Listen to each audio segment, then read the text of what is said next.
I have spent my entire life either at the schoolhouse, on the way to the schoolhouse, or talking about what happens in the schoolhouse.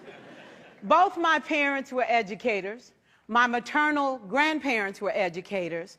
And for the past 40 years, I've done the same thing. And so needless to say, over those years, I've had a chance to look at education reform from a lot of perspectives. Some of those reforms have been good, some of them have been not so good. And we know why kids drop out. We know why kids don't learn. It's either poverty, low attendance, negative peer influences. We know why. But one of the things that we never discuss, or we rarely discuss, is the value and importance of human connection. Relationships. James Comer says that no significant learning can occur without a significant relationship. George Washington Carver says all learning is understanding relationships. Everyone in this room has been affected by a teacher or an adult. For years, I have watched people teach. I have looked at the best and I've looked at some of the worst.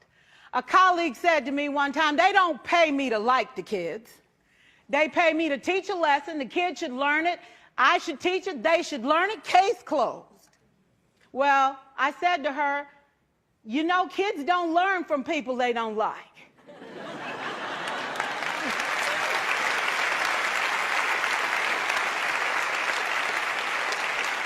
She said, that's just a bunch of hooey. And I said to her, well, your year is going to be long and arduous, dear. Needless to say, it was. Some people think that you can either have it in you to build a relationship or you don't. I think Stephen Covey had the right idea. He said you ought to just throw in a few simple things, like seeking first to understand as opposed to being understood. Simple things like apologizing. You ever thought about that? Tell a kid you're sorry, they're in shock. I taught a lesson once on ratios. I'm not real good with math, but I was working on it. And I got back and looked at that teacher edition. I taught the whole lesson wrong. So I came back to class the next day and I said, look, guys, I need to apologize. I taught the whole lesson wrong. I'm so sorry. They said, that's okay, Miss Pearson. You were so excited. We just let you go.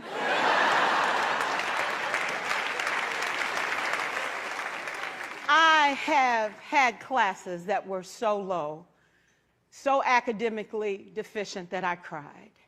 I wondered, how am I going to take this group in 9 months from where they are to where they need to be? And it was difficult. It was awfully hard. How do I raise the self-esteem of a child and his academic achievement at the same time? One year I came up with a bright idea. I told all my students, you were chosen to be in my class because I am the best teacher and you are the best students. They put us all together so we could show everybody else how to do it. One of the students said, really? I said, really? We have to show the other classes how to do it. So when we walk down the hall, people will notice us. So you can't make noise. You just have to strut. And I gave him a saying to say, I am somebody. I was somebody when I came. I'll be a better somebody when I leave. I am powerful and I am strong. I deserve the education that I get here. I have things to do, people to impress, and places to go. And they said, yeah. You say it long enough, it starts to be a part of you. And so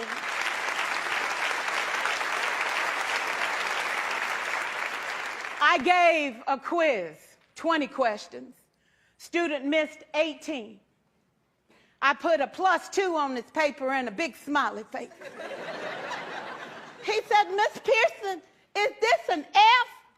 I said, yes. He said, then why'd you put a smiley face? I said, because you on the roll. You got 2 right, you didn't miss them all. I said, and when we review this, won't you do better? He said, yes, ma'am, I can do better. You see, -18 sucks all the life out of you. +2 said, I ain't all bad.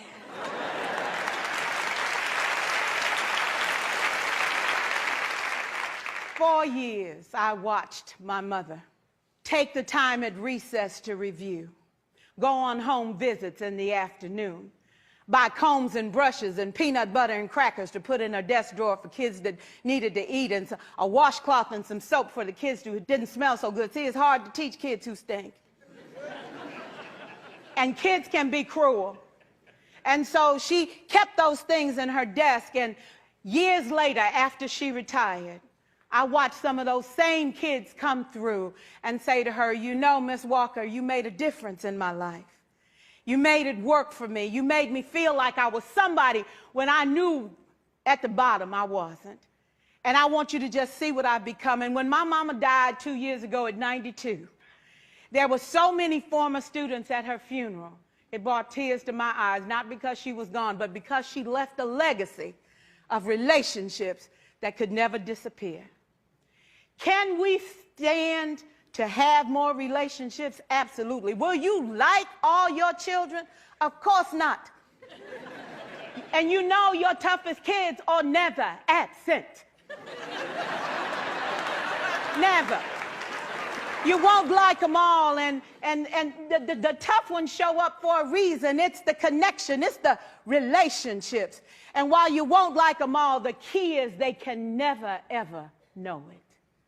So teachers become great actors and great actresses, and we come to work when we don't feel like it, and we listen to policy that doesn't make sense, and we teach anyway.